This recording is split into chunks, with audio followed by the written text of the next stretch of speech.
Music. No matter your Christian tradition, it's part of the worship experience. But is it a safe part?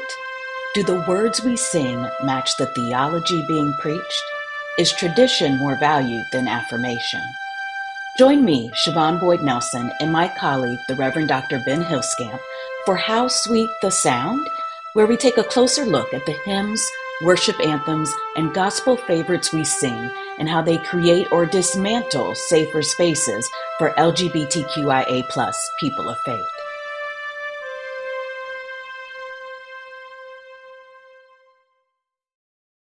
Ben, it is you. It is me, Siobhan. How are you? I am doing all right. How are you? Doing all right, thank you. Great. Have you listened to any good music lately? Been finding a lot of kind of dance EDM music that I love. Um, Ooh. that is trying to fill the gap left by a few artists that have exited the field or have sadly passed away. To kind of merge that genre of music with some not necessarily religious um, lines and work, but spiritual, philosophical, even. Oh. So some cool stuff that would just kind of randomly came across my Spotify. Oh, well, isn't that fun? So happy for you. Yeah. What about you? I've been listening to a podcast as usual, but this one is about. It is a series produced by Jad Abumrad, who is a podcaster that I've loved for years, and this one's actually about Fela Kuti and the musician, the man, the activist, the leader, Nigerian, and through that podcast, stumbled upon Santi Gold, who is a Black punk artist. And Hmm. I love her. Oh my gosh, I have fallen in love with an artist who's been out here for at least 12 to 15 years. So it is new to me, however, and I am enjoying it. Awesome. Yeah, it's never too late to find good music, right? No, not at all. All right. Well, Ben, I'm wondering what you think about today's song and whether or not you would classify this as good music, which I think is what we're going to get down to eventually here. And today's song is "See a Victory." Is it one that you're familiar with? It wasn't until last night when I went to listen to it and realized that I had heard it before, but not one that has ever really been on repeat for me. Got it. It is one that I am definitely familiar with. It's one that my UCC church sang as a congregational song. And I think my wife can probably play it on guitar as well because they were part of the band. So let's talk about See a Victory. It is a song by Elevation Worship, which is part of Elevation Church, and we will dig into that a little bit more deeply. It was released in 2019 as part of the EP At Midnight. So not a full album. I believe this EP had 5 tracks on it. But they did release 2 albums that year, so I guess one of them being an EP is, acceptable. The songwriters who are listed are Ben Fielding, Jason Ingram, Stephen Furtick, and Chris Brown. So, not that Chris Brown, I meant to say that. So, let's start with the church. So, Elevation Church is a mega church. It is started in 2006 in North Carolina, founded by a husband and wife couple, Stephen Furtick, who was one of the songwriters, and his wife, Holly. They established that in 2006 in Charlotte, North Carolina. They now have 20 campuses, and they say that their weekly attendance is over 17,000. So way up there. Elevation Worship, their band or music group, was established in 2007. So just a year later. When they So, were established, oh, go well, ahead. can I ask a question? And Yes, I'm asking this question on behalf of some of our listeners that may be more familiar with denominations. yes. Um, Siobhan, could you tell us a little bit about what the difference is between a church that's part of a denomination that has other churches with it, and a church that has, in this case, 20 campuses? Yeah. So Elevation was part of a denomination at the time of its founding, right? But this is just campuses of the church itself, like not so the Elevation itself was a church plant of the Baptist State Convention of North Carolina. And they've gotten so big that they essentially have campuses of the church around the community that are all one church, Elevation. And now they are actually partnering with a seminary to have a almost a campus of the seminary Hmm. as part of one of their campuses, and that is an Assemblies of God affiliated seminary. And the reason I bring that up is because, again, they were a Baptist State Convention plant, and they were members of the Southern Baptist Convention until June of 2023. And that is when they left. Now, June of 2023 is a pivotal moment in the history of the Southern Baptist Convention because that's when they, I guess, formally disallowed female pastors and actually expelled a few churches because of their female pastors. Elevation never said that that was why they were leaving, but I mean, you're just reading the writing on the wall at that point, and the church was founded by a man and his wife, and Holly does preach. She continues to preach. You can jump on YouTube and see that she's part of that, or their podcast, and see that she's part of the regular rotation. Got it. Uh, Got it. so yeah, it is a big place. Since leaving the Southern Baptist Convention, they seem to be moving toward a Pentecostal theology. And I think that Pentecostalism does come through in its music to the chagrin of some, which we will talk about when we get to our criticisms. Elevation Worship itself is a group made up of Chris Brown, not that Chris Brown, John Saul Barrientos, Jenna Barrientos, Tiffany Hudson, Isaiah Templeton, and David Mutinji. So there are 6 people. You'll notice that Stephen Furtick is not a member of the group. He's not listed as a member of the band, is not listed as a past member of the band. However, he is listed as a writer and or producer on most, if not all, of their albums. So if you look up this specific song, but if you look up the actual albums themselves, you're going to see, and he has actually won awards as songwriter for some of their songs. So he has the actual Dove Award in his home. So, in addition to being a songwriter and a producer and a pastor, Stephen Furtick has also written 6 books. And so, with all of that, he has become the 4th richest megachurch pastor in the US with an estimated net worth of around $50 to $60 million. Now, of course, when you get up into those echelons, folks start criticizing. He does have a huge house. It's worth over $1 million. Of course, there were criticisms about that. You can find those all over the internet. I do think that it is interesting that they don't actually say how much he makes as a pastor. They simply say that there's a board of other pastors that set up, that are an advisory, that set his salary. But I think what's more important there is that I don't know that he needs a pastor's salary. He's got songwriting and producing credits on, a dozen or so albums. That's a lot of money there, especially with the airplay and the popularity.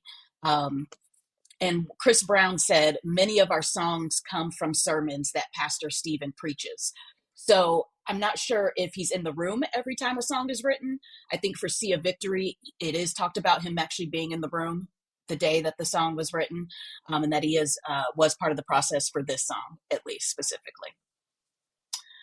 One of the other writers on the track, Jason Ingram, is a name that folks might recognize. He is an award-winning Christian songwriter. He's written for lots of folks. He even has written a song for an AccuView commercial. So, he's a talented guy. He happens to be the son of Chip Ingram, who's another huge author, pastor, and the CEO of Living on the Edge. So another, kind of big name in, I think, more of the fundamentalist Christian movement. The song itself, it was a hit, definitely not their biggest hit. but it was certified platinum, and it did reach the Billboard number 5 on the Christian charts. So not bad at all. I think there were some other big songs that came out around the same time, so it had a little bit of competition there. And then as far as criticism, there has been a bunch of criticism, not just of Steve Furtick. And I do want to talk about a little bit about the church and the criticism that it's gotten, because it's getting some interesting criticism. One of the articles that I read, and it's from a website, and it says that this was their number one story of 2024, their most read story of 2024. And it's that Elevation Church won't use words like resurrection on their Easter invites. So they were talking to a media company, and they were talking about, I guess, inclusive language, heaven forbid, on a church invitation. And they said that they specifically and intentionally don't use the words Calvary, resurrection, or the phrase the blood of Jesus on their invites, because they feel like that language will immediately make someone feel like an outsider. And I'm like, yeah, duh. Like, that's, to me, that just is like kind of like a dumb moment. It makes sense. If you want a truly welcoming, inclusive environment, you're not going to do things that are going to make people feel uncomfortable. I think those of us within the Christian church sometimes forget that the blood of Christ is a weird phrase if you weren't raised in the Christian church, right? And just in talking about resurrection, when many people hear the term resurrection, they're thinking zombies and vampires, right? We're thinking our savior. So there's right, okay, so I think they're having that big picture of, we are trying to cast a very wide net and grab the folks who might not be naturally attracted to, the things that we're doing in here. Of course, the criticism was, how dare they deny Jesus and deny Calvary, and water down the gospel. And of course, this is heretical. So I thought that was very interesting. My only question, though, Siobhan, would be, what are they saying once those people come to the church? Because I totally agree with you. Some of Mm-hmm. these things, like resurrection, definitely blood of Christ, the Mm-hmm. blood of Jesus, can be kind of off-putting if you didn't grow up in the church, or if you have significant religious trauma, Right. you're coming from a different faith, etc. Um, but my question, because we've often seen this with how churches try to attract, LGBTQ people. Yes. Oh, we welcome everyone. You'll be Mm-hmm. welcome. Rainbow flags or rainbow paraphernalia on the little leaflet or whatever. Right. But then members of our community get to that church, and all of a sudden it's fire and brimstone. You can't hold your partner's hand, and you're probably going to hell for being gay. Yeah. So my question is, if you're not talking about you're avoiding certain terms, or talking about Easter in a certain way on your informational, what's being preached on Easter Sunday? What's being preached perhaps then the week or the 2 weeks after Easter? Once we've gotten those butts in the pews, is that when we're bringing out the sinners in the hands of an angry God sermon? Or what have you, where all of a sudden it's like, oh yeah, we got you here with the nice kind of basic language, but now we're going to hit you with the blood of Jesus washes us white, and blah blah blah. Yeah. And So I chose that language specifically. yes. So they said that they did respond in a blog post, okay, because this was such a huge controversy. And they clarified that them not using the language is for the invitations only. And to quote them, they say, importantly, Elevation absolutely emphasizes the resurrection of Christ in an Easter service and uses that word. Yet you won't find it on an Easter invitation. So it's, and so, but I hear what you're saying. And that's part of the criticism. Like, are they being misleading by not using that language? And though I think we have to be very clear, resurrection is not a natural thing. It is a supernatural thing. And not everyone has the same relationship with the supernatural that we have.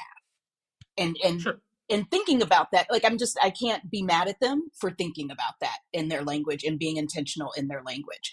Gosh, I wish more churches would do that, right? Sure. Stephen Furtick also raised some controversy when he said that it's okay to doubt the Bible, and that he doubts the Bible. And he points to things that happen in the Bible, and he's like, I'm seeing these miracles, I'm seeing God move things, and I'm like, I don't know, God, like, can you do that? Can you do that today? Right? And again, folks much more on the fundamentalist side, on the conservative side, push back and said, no, no, no, the Bible is inerrant. To doubt it is to disobey.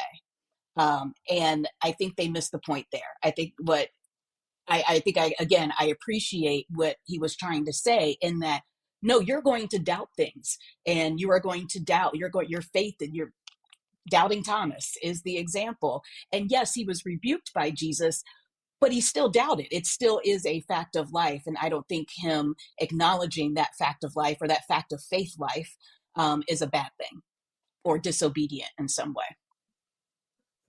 Got it. So some of the criticisms of the song in particular, one of them is that in the lyrics, it sounds as though it is God's will that believers will emerge victorious in all facets of life, because it doesn't say particularly in this one type of battle. And so it seems like in your financial, your material, your occupational, wherever you have a battle in your life, you are going to have victory. And that can be dangerous. So I absolutely appreciate that criticism. That can be very dangerous. And there's another criticism that I would add to that. Then they go in, some folks have talked about, the doctrine of concurrence or God's sovereignty, because of the idea of the battle already being won, and taking what the enemy meant for evil and turning it to good, and what specifically that means. So there's a lot of criticism around that lyric, and we'll probably get into it. Some of the things that I thought were kind of funny in a way, Pentecostalism. And actually the music of Bethel, Hillsong, and Elevation is being criticized by some conservatives because it is spreading Pentecostalism.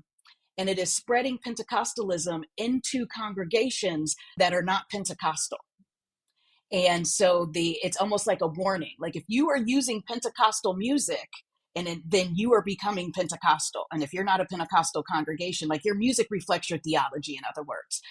One person put it in an article, no one's going and looking at the about section in your creed on your website. They might have done that the first time they came.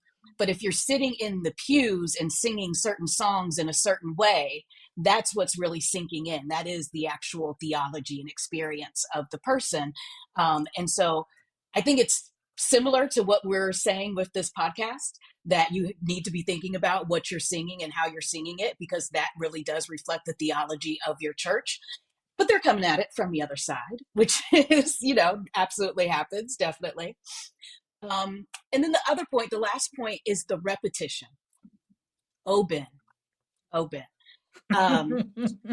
I could tell that some of these articles and blog posts were written by people who just don't listen to a lot of gospel music, or any gospel music, or simply just have never set foot in a Black church in their lives.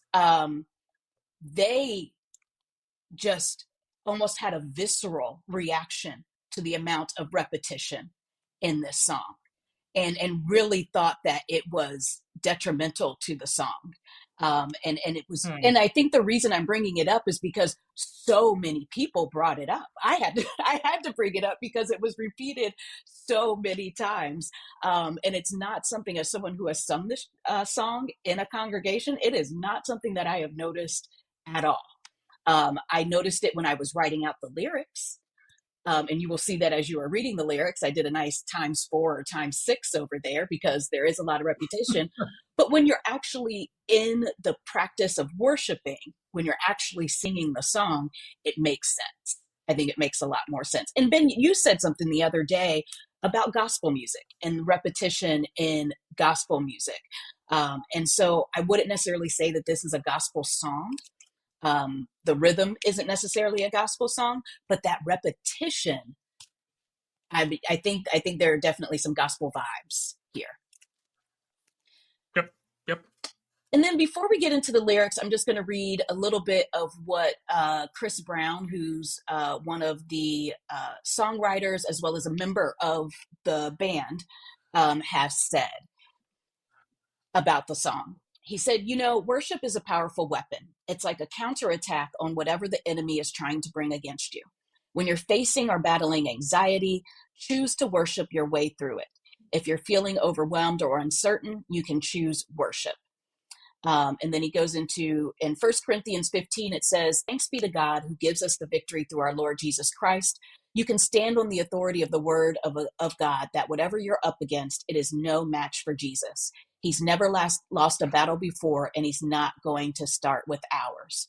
Our new song, See a Victory, has become one of those songs that I've put in my own personal armory when I'm in the middle of a struggle or a fight. When I choose praise over fear, even in the face of overwhelming odds, I can trust that God is fighting my battles for me and he's turning things around for my good in his glory.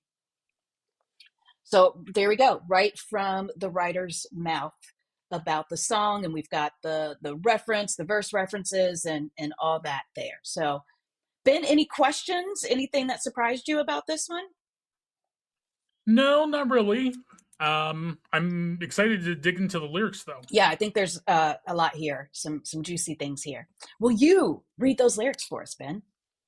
Of course. The weapon may be formed, but it won't prosper.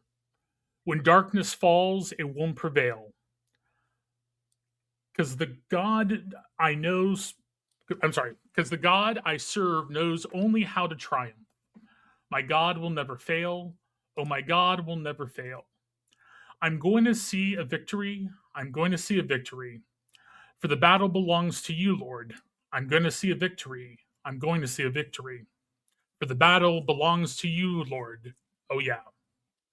There's power in the mighty name of Jesus. Every war he wages, he will win. I'm not backing down from any giant because I know how this story ends. Yes, I know how this story ends. I'm going to see a victory. I'm going to see a victory. For the battle belongs to you, Lord. For the battle belongs to you, Lord.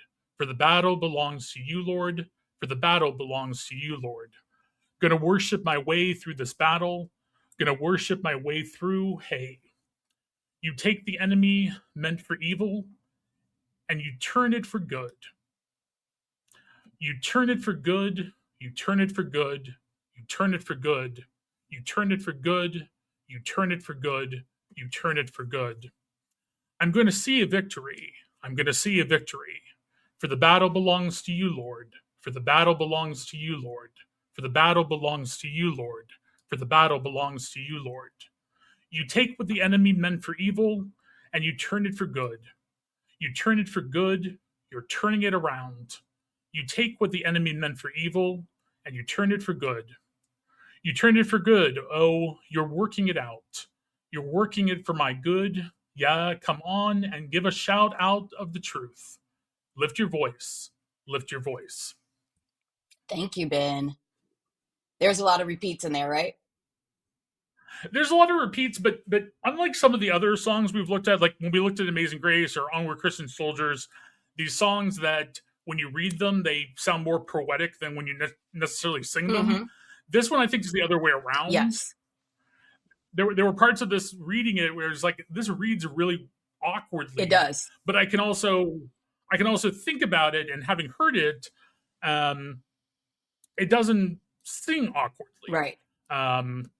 But again, reading some of this out is just like this seems like a weird kind of construction. Right. It was meant to be sung on it instead of being meant for poetry that is then later put to music. Here the music was intrinsic.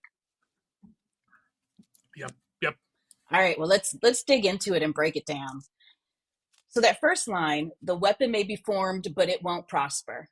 And that comes right from the Bible. I'm not a huge, like we've said before, I'm not a huge fan of weapon imagery and war imagery. Mm-hmm. I think some places, and I think we're actually going to see it in this, but sometimes it kind of works. I dislike this line because it starts with the weapon may be formed. Right. Well, whose weapon? I mean, I think we get it. I think we kind of are meant to understand that it's, the enemy, the devil, the whatever's weapon. Yes. But it's a little nondescript about, what exactly are we talking about here? Right, right. So it's comforting in that. I think it's comforting in a way because it's acknowledging that the world is bad, like, or that there are things in the world that feel like weapons, that feel dangerous to you, but it won't prosper.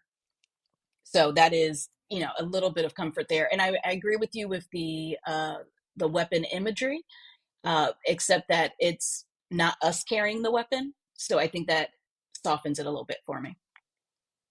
Sure. When the darkness falls, it won't prevail. And I think we can all understand this one. Yeah. Because the God, and it's also straight from the Bible as well. Absolutely. Because the God I serve knows only how to triumph. I'm thinking about the choice to use the word triumph. It's a very particular word, as opposed to, say, win. It's almost stronger than win, a more specific, stronger term than win.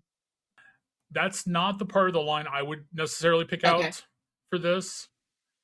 It's the only that that gets me. Okay. And I know what they're trying to say. God's all powerful, yada yada yada.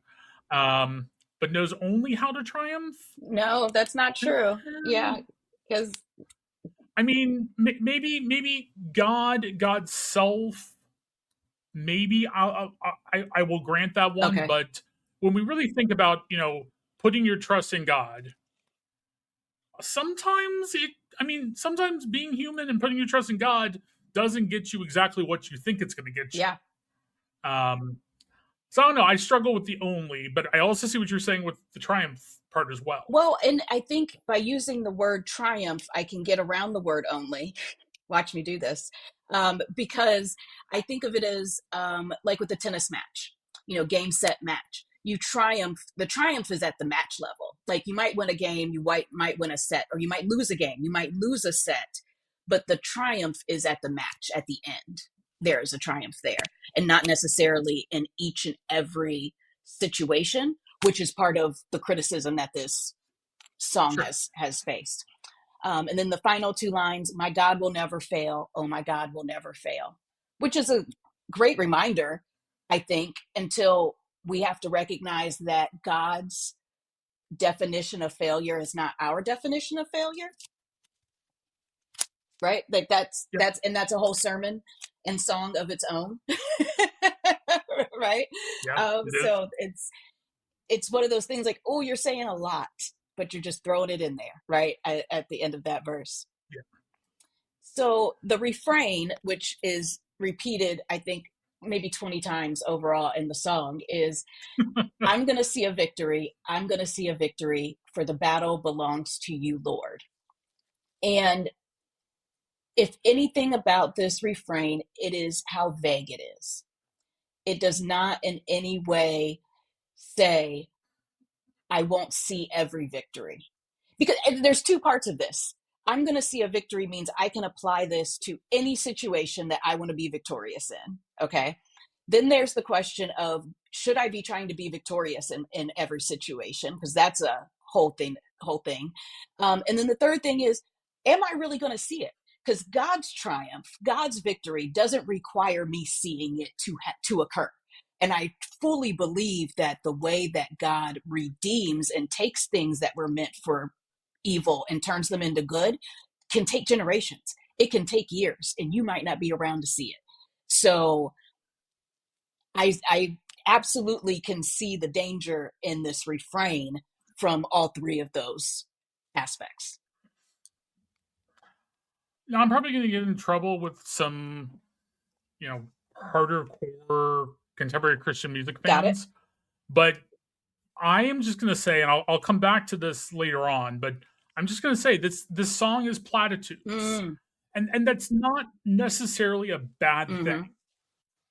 Sometimes in church, we just need to hear, a confident message. Yes. Sometimes we just need to hear a grief-filled message, or there are times where we need to just hear a certain message. The other thing is, contemporary Christian music is as much about what we do in worship or in our services as it is about what we play in our homes Mm-hmm. or elsewhere. Right. I have no problem with massive amounts of repetition when it's something that's good music that I'm playing when I am doing work or something, or when I'm writing my Mm-hmm. sermons or whatever. In worship, it drives me nuts. Because it's just like, okay, guys, we've been saying the same line like 20 or 30 times. I need something Yeah. else. I need a change. Thank you. So you've never had a pastor say, "We gonna repeat this, we gonna sing this until the Holy Spirit moves." You've never had a pastor say, "We gonna repeat this, we gonna sing this until the Holy Spirit moves."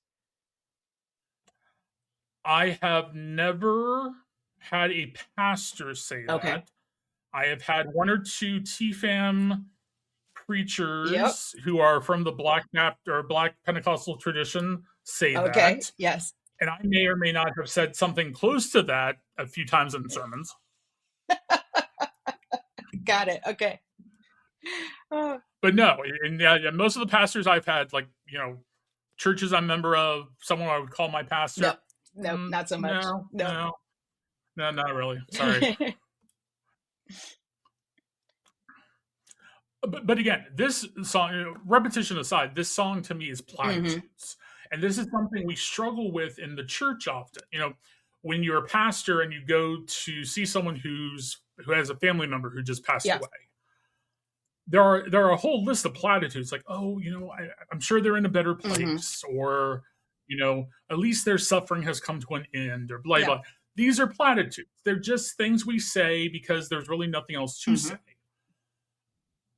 But they only get us so far. Yeah. And at some point, we have to acknowledge that we're not really doing any deep theological or personal work. We're just repeating something because it sounds Yeah. good. And again, I think that would be my criticism of the overall song. Mm-hmm. Now, when it's on repeat in the background, when I'm working on something and I'm not paying as much attention to the lyrics, then it actually, repetition can be Yeah. good. There is time for repetition. Yeah. Repetition is also good.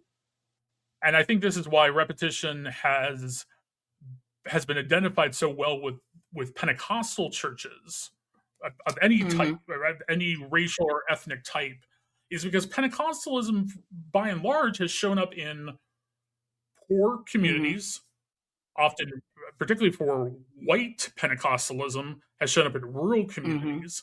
We're talking about communities where, at least at one time, if not still today, you have people who can't read and write. Yeah.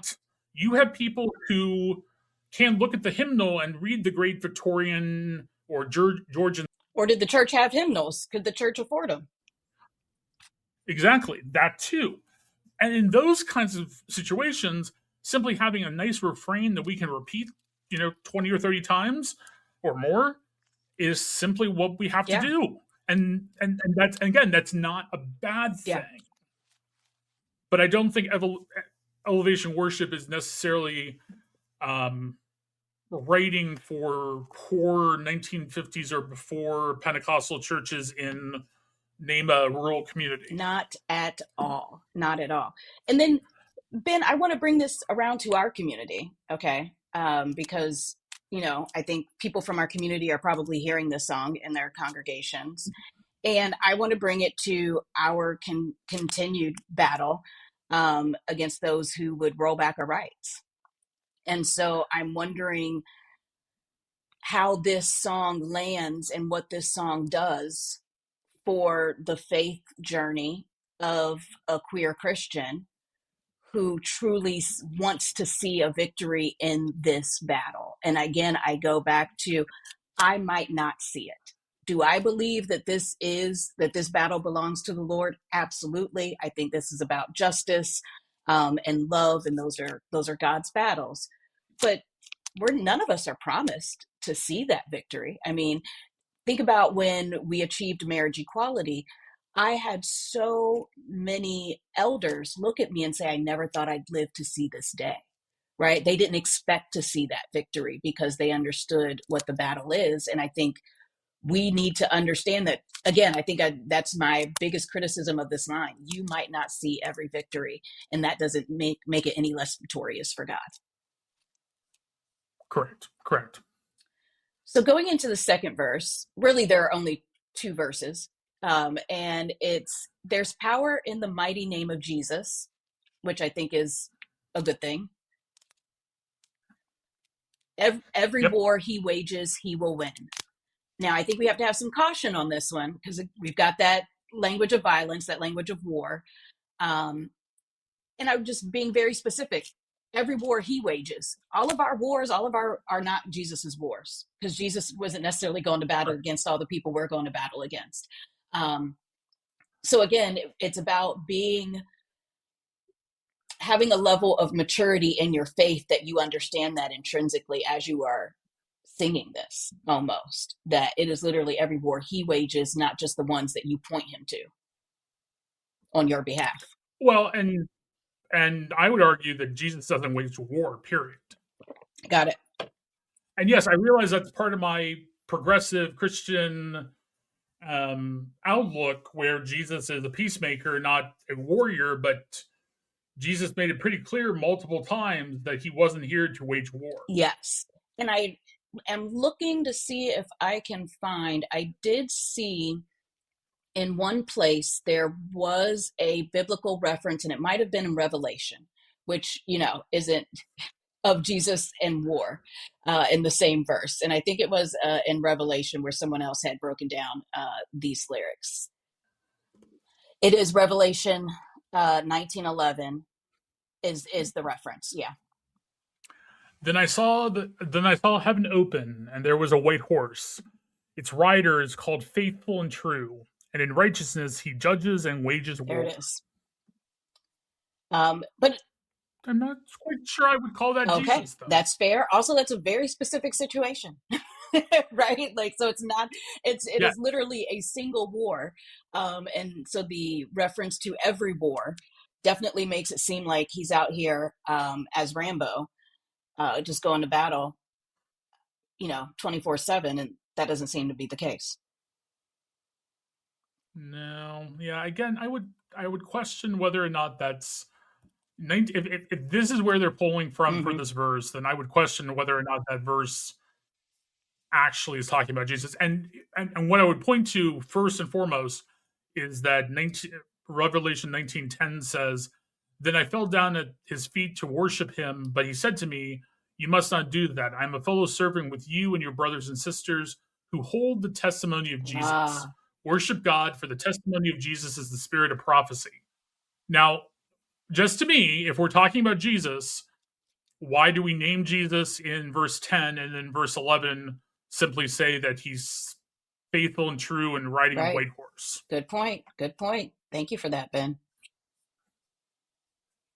That's just my criticism. Absolutely. There. The next line is, "I'm not backing down from any giant." And of course, that's a reference to David and Goliath. This is also where I'm going to bring up a criticism that I saw that's going to be much more in your wheelhouse, Ben, as someone who has much more theological education than I do. And it's the exegesis and narcigesis. Am I saying those words correctly? Okay. Yes. So it's this idea of, there's a criticism about putting yourself into the Bible story. So when you say, "I'm not backing down from any giant," it puts the individual in the place of David in the story of David and Goliath, which is narcigesis. But the folks say that there should be an exegesis approach, which means that you are reading the story for its truth and then applying that truth to your life and not putting yourself in the story. What do you think about that, Ben? I want to hear your thoughts. See, I can go both directions on that one. Because there are, for example, as a queer person reading the Bible, queer people as we understand queer people are not in the Bible. We're just not there. There are some limited circumstances where we can read certain characters and certain types of people as Mm-hmm. queer in our modern sense. And for the most part, those are what Jesus calls in Matthew. I'm forgetting the chapter and verse, but in the Gospel of Matthew, Jesus says something about eunuchs that were made eunuchs and eunuchs Yes. from birth. And eunuchs from birth more than likely refers to what we now would call an Right. intersex person. Um, Someone who is born with Ambiguous genitalia, external genitalia, or thank you, internal. that's the Yeah. word I was going for. And who more than likely cannot reproduce, or at least not with the medical knowledge Right. of the time. Um, so, but if you're a queer person, you want to see Yeah. yourself in the Bible. If you're a woman, you want to see yourself in the Bible in other ways than most women Right. are portrayed. Um, and here's the thing: the very people who tend to talk about not reading themselves Mm-hmm. into the Bible are typically white men. Here's the problem: that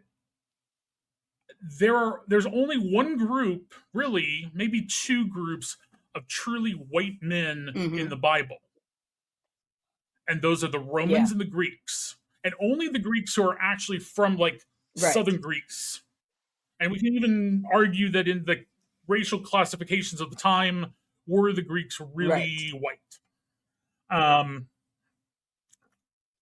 so white people have been reading themselves into the Bible for Yes. millennia because we don't put. I mean, we're the Romans, we're the Yeah. occupiers. And again, that's only if we assume that the Romans in question are actually from Rome slash Mm-hmm. Italy, which in a modern racial classification would make them quote unquote white. Um, but they could have been from any part of the Roman Empire, Which was, so that's not yeah. necessarily the Yeah. case. Um, so I understand the criticism of trying to read something into the Bible that's Okay. not there, because we have watched conservatives, traditionalists, institutional faiths read themselves into the Bible, read things into the Bible that simply Mm-hmm. aren't there. Again, almost all the prohibitions that people find in the Bible against homosexuality are read into the Bible because you've misinterpreted what's Right. actually going on. So I understand the danger of reading oneself into the Bible, but I also understand how some people, particularly marginalized groups, want to be Yeah. found there, particularly in churches where the Bible is the source and summit Mm-hmm. of their faith. Um, so I understand that. I also understand people who say we should only read what's there. Now, the problem is if you only read what's there, then you have to be faithful to the original language, the original tradition, the original Mm-hmm. context. Because if you're not, then you get I'm just going to say it, the idiots who say, well, if English was good enough for Jesus Christ, it's good enough for Well. anyone. Well. Yeah, Yeah. about Yeah. that. So if we're going to say we're going to stick only to Mm-hmm. the Bible, that's fine. But then we have to stick to what the Bible was actually Right. talking about. How would have the people who originally heard it, who wrote it, how would have Yeah. they understood Yeah. it? Because that's different than how we understand it in So different. 2026. And no amount of biblical inerrancy, no amount of this is God's word and it can't change, changes the fact that we have changed the meaning. We've changed the interpretation based on our own time. It doesn't matter how Yeah. conservative Or you based on we all do it. a bunch of guys sitting around a table and making decisions and compromises. Exactly. Thank you, Ben. See, that's why I wanted to ask you that question. I knew that you would get me deeper than I was going to go on my own. And so I think that's absolutely helpful. So that's I'm not backing down from any giant. That's the David and Goliath story, because I know how this story ends. And I think, again, I go back to that word triumph. It's not about what happens in chapter 10 or chapter 22. It's about how the story ends and looking forward to that ultimate ending, um, which I think is important on a faith journey. So I have so many problems with anything that talks about ends Do you? when Okay. it comes to God. When it comes to Okay. Tell me God, at more. least, the story of God is not ending. The story of God has continued, and frankly, if we read these lines logically, I'm not backing down from any giant because I know how the story ends. Basically, sounds like we want to end the story when David kills Goliath. Ah, Well, if that's the case, then Jesus never comes to Earth. I mean, there's a lot of biblical history that happens after that. The story is not done in right. David and Goliath. The story is not done in Yeah. 2026. Um, the United Church of Christ, UCC, did a great campaign, and they still have it, but did a great campaign 10, 20 years ago now of using Mm-hmm. a comma. And it became almost basically became their kind of brand recognition. Um, and their idea was don't put a period where Right. God puts a comma. God is still speaking. And that's exactly Yeah. what I would say. The story is not over. The story is not over because we have taken some texts that were out there and put them together and called it the Bible. The Mm-hmm. story keeps going. We know what has happened in the past, and that's great, but we don't know how the story ends. And I recognize that that's not very hopeful, even for anyone really. But we don't know how the story ends. We know how certain stories end. Well, don't we know? Well, I guess in my thinking, in my mind, when I say I know how the story ends with "Thy kingdom come, Thy will be done on earth as it is in heaven." In my mind, that is the end of the story, and that's how I know it will end because that is the triumph of God's will and God's plan. So when I'm singing, I'm not saying necessarily, or in my mind, the line is not necessarily referring to David and Goliath, though that absolutely could be the interpretation of the line given the way it's written. And David and Goliath is a story that has a very definite ending for that story itself. Doesn't necessarily end up well for the Israelites, though, as we like you beat Goliath, but you lost a lot of other battles after that. But I think when I think of the story, I'm thinking about the story of God's creation on earth and how God reconciles himself to that creation. Yes, yes. Um, I'll grant you that, but still, we don't really know how that story. We know that the story Mm-hmm. will end. We don't know how the story will end, though. We don't. We know that it will. We don't know the how. Even if we say the how is God's victory. Yeah, but what's Yeah, God's no, and victory? that's yes. Is God's victory building the kingdom of God in the Mm-hmm. here and now? Is God's victory the scientific end of the world where the earth will just Mm-hmm. fall apart or be absorbed into the sun or whatever? Is God's victory Jesus riding on a white horse coming to slay all the whatever heretics and infidels and drive those of us who are queer straight to our fiery damnation? I mean, we know that the Mm-hmm. story will end, and we trust that the story will end with God's victory, but we don't know No. the how. Okay. Yes, I hear what you're saying. We might just have to agree to disagree to this one because I think it's how That's we're fine. defining how. Like the way that we're using how in that phrase. Okay. Um, and then it repeats, yes, I know how this story ends. And then we go back to the refrain, I'm going to see a victory. I'm going to see a victory, for the battle belongs to you, Lord. And that's repeated 4 times. And then we get to, and this isn't a full verse, it's more like a bridge, but I think it's an important one to go through. Going to worship my way through this battle, going to worship my way through hay. And that relates to what Chris Brown was saying in that quote that I gave. And I both appreciate his quote. I think I understand where he's coming from, but I think I can also see the danger in his quote because of the language he uses of choosing to worship through anxiety.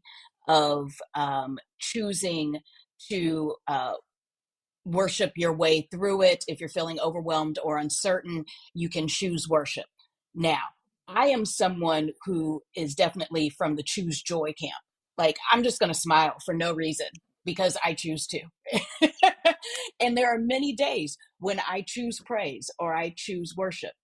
And I have been diagnosed with, severe depression and anxiety. And that's not always a choice. Even as a person of faith, even as a person who believes that God will be victorious and nothing is above him, right? Even if I should perish, nothing is above him. I'm human. and not, and being able to always choose to worship your way through a situation, I feel like if we were capable of that as humans, we wouldn't need God. We'd be a little bit supernatural. Yep. Now, do I want to? Is that like a goal? Do I try to remind myself of that when I am faced with things that are that make me fearful? I was just telling Shay the other day, I'm like, oh, I'm such a fearful person again. I used to be very fearful. I used to hide behind my dad's legs. Then I became very bold and I had this bold era. Now I'm back in a fearful era. And one of the things that I try to do is pray my way through it. And just be honest, haven't gotten to the point of praising and worshiping through it, but at least trying to pray through it. So I like this as a goal, but I don't like if it pressures people who are battling real mental health issues, if it in any way shames them, blames them, or moves them away from getting the clinical help, the medical help that they need. That's problematic. Yeah. Yeah. I agree with that. I don't really like the line for its imagery either, but I definitely agree with what you just said, Siobhan. And unfortunately, we're talking about this in terms of mental health. There are churches out there that tell people, well, if you just had a little bit more faith, you could get out of that Yes, wheelchair. You just had a little bit more faith, God would give you absolutely. sight, which is absolutely Mm-hmm. insidious ableism, and should never be said in the church or anywhere. But yes, anytime where we're telling people that if you just had a little bit more faith, if you just worshipped a little harder, if you just did whatever, um, that God would fix you. And if God doesn't fix You you, have, then it must mean that you are somehow, a terrible, terrible Christian or a person of faith, or you don't actually have faith, or you're not yeah. actually saved. Um, and, you must be doing something wrong that you're not Yeah, telling I us mean, how about. many of us have tried to worship our way through the gay or through the trans, literally, right? I mean, it's not just praying away the gay, it is literally being with our hands up in praise and worship services, responding to altar calls to try to worship our way through that battle with ourselves. Yeah. Yep. And then the last line that I really want to break down is the one that says, you take what the enemy meant for evil and you turn it for good.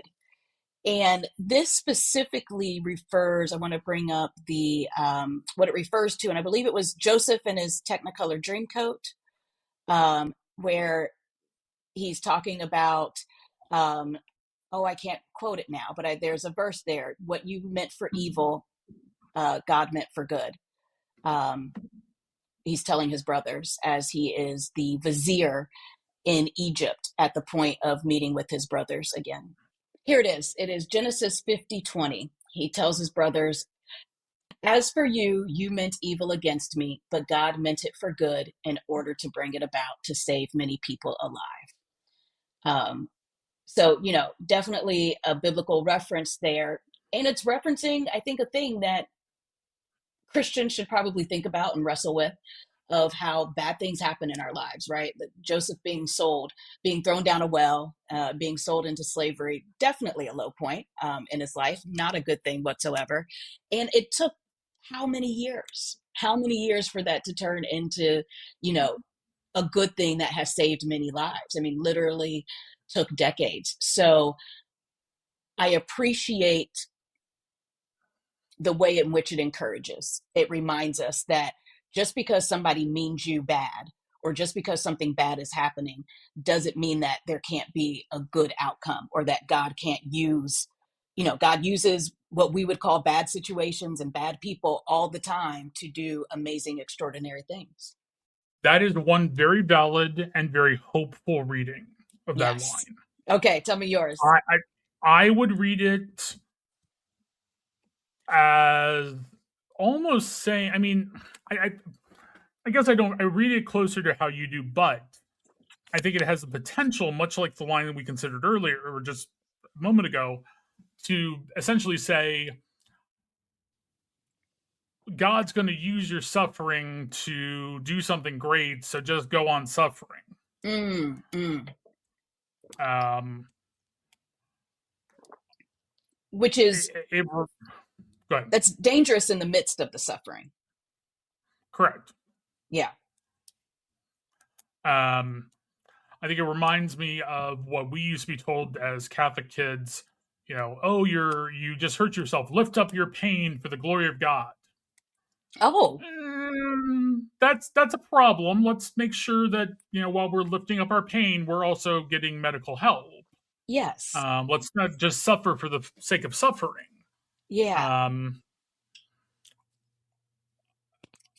And that's definitely not a Catholic only concept. It exists throughout Christianity. So that's where I worry about that line being taken. I also worry about who that line might be applied to. Okay. Now, in the case of Joseph, yes, everything turned around, but things kind of turned around. So Joseph's brothers beat him up, push him in a hole, sell him to slavery. He gets sold off to Egypt after 10 or 20 years. It's him who's now essentially in power and is able to welcome the tribe of Israel or the tribes of Israel to Egypt, where they survive a famine. Right. Only problem is, if you continue that story, yeah, then the powers that be several generations later are like, hey, we have all these Hebrews running around, and that's problem. and we're a little scared of them. So we're going to put them all in slavery and make them work for us for free because we can. And that's not the part that I struggle with here. The part that I struggle with is, what do we call good? What do we say, God has taken this and turned it into good? For instance, God has taken your homosexuality, has made you celibate, and now you can help other young homosexuals, they wouldn't say queer, other young homosexuals realize that God is calling them to celibacy. Got it. That's where I start to worry about, particularly in the context of something like Elevation, which is a megachurch, it's evangelical or something. Right. What are we calling good? Because sometimes what the church has called good, or humanity has called good, is not good. Yeah. Yeah. Very, very good points, Ben. I definitely have a personal situation that I can apply to this, which allows me to see it as a true and positive line. I will go ahead and admit that. So you take what the enemy meant for evil, something I've talked about on, maybe not on this podcast, but definitely on Coming Out Christian, is growing up suicidal, and dealing with that, struggling with that for most of my, the first 20, 25 years of my life. And when, and that was horrible, right? There's nothing positive about that experience. And I will tell you that when my son came to me and said some very scary words to me, I knew enough what not to do. I knew just enough what not to do. And it was that moment. And I will tell you, I remember praying in that moment, God, if all the suffering I have had dealing with suicidal ideation has allowed me to be of service to this boy in this moment and save his life, I let it go. I'm good.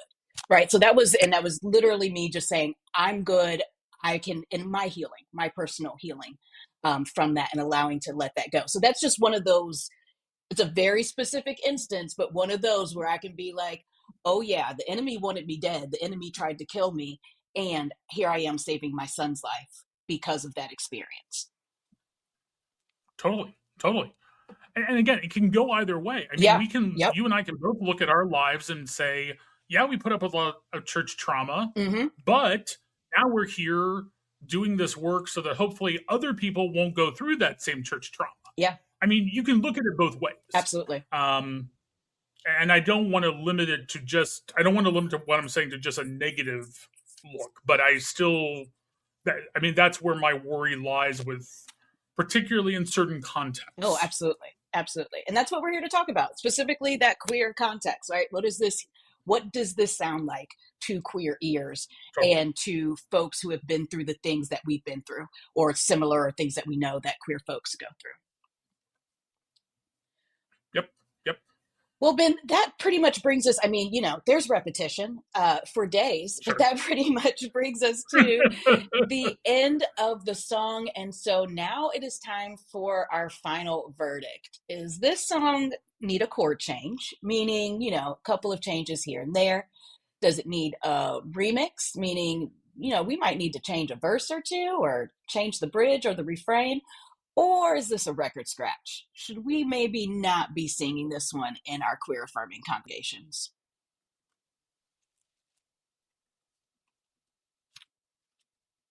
I am mixed on my reaction to this song. Okay. I think for me, it's at least a remix. I think there are some things we need to tackle. I think this, like some of the other songs we've looked at, needs some contextualization before it's used in certain spaces. Mm-hmm.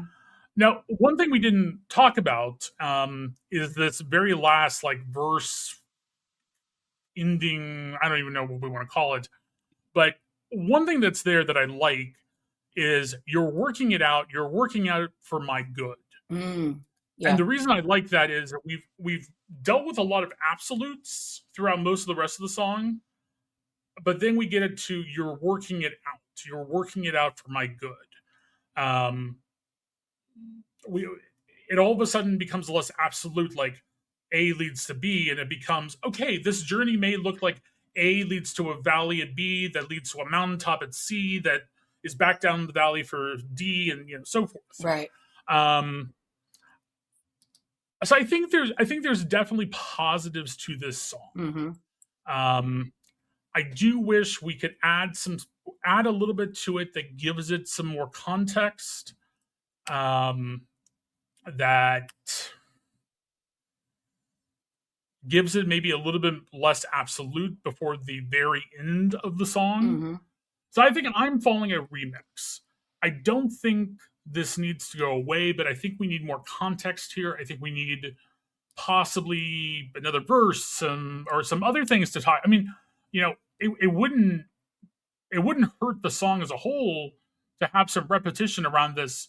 You're working out for good. Yeah. And then going back to some of the absolutes we looked at. Right. Okay, so this might surprise you, Ben. I'm actually leaning toward record scratch. Okay, why? I think I'm going to see a victory. And just the fact that is repeated so many times. And I think that's the line that I have the most concern about. This idea of, like you said, the absolute. I am going to see a victory, period. Right? And there's no context. There's really no space for real world life to happen and the way that God actually functions in our world and in our lives to happen there.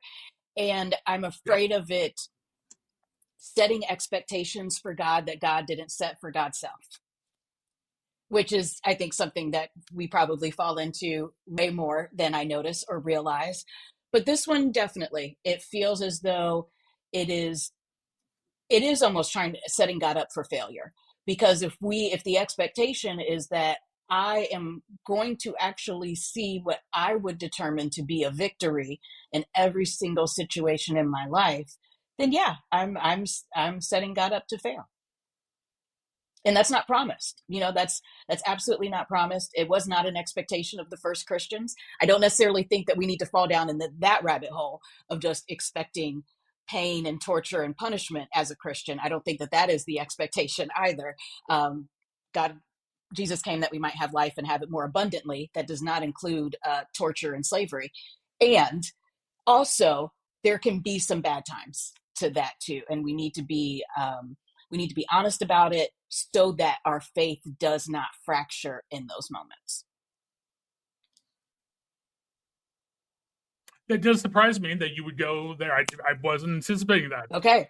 Well, but I think that's a great perspective. Well, it just would need so much of a remix. I mean, that's such a repeated line that it's almost changing the song at that point, really, I feel. And so that's why I just ended up at record scratch. I didn't expect it either, Ben. Fair enough. All right. Well, we did it again, folks. That brings us to the end of another episode. If you like this series, if you like this episode, this series, if you like what we're doing here, breaking down the lyrics of contemporary worship songs or just congregational songs generally, please let us know. Reach out to us on Instagram, like, subscribe, tell a friend. Let us know what songs you want to hear about that you'd like for us to break down. We're always looking for great new ideas. And then find us next week. Next Sunday, we're going to be back for How Sweet the Sound. Thank you for joining us on How Sweet a Sound, produced by Love Boldly and the Coming Out Christian podcast. If you enjoyed this content, consider donating to Love Boldly today. You can donate at www.loveboldly.org/donate. That's www.loveboldly.org/donate. Also, like and follow us on Instagram and leave us a review wherever you get your podcasts.